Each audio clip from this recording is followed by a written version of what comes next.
Hello guys, in today's video I will be showing you how to fix Uno app not working problem. So the answer is easy, just go to the settings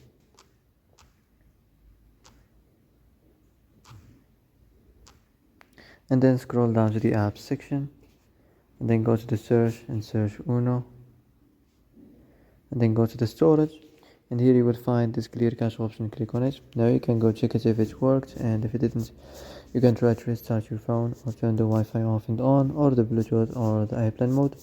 Also you can try to clear data, but be careful.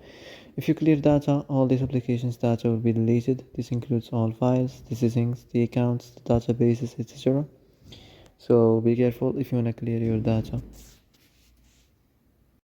And that's it for today's video. I hope this is the answer you've been looking for. If you like this video, don't forget to like and subscribe, and see you in the next video. Thanks for watching.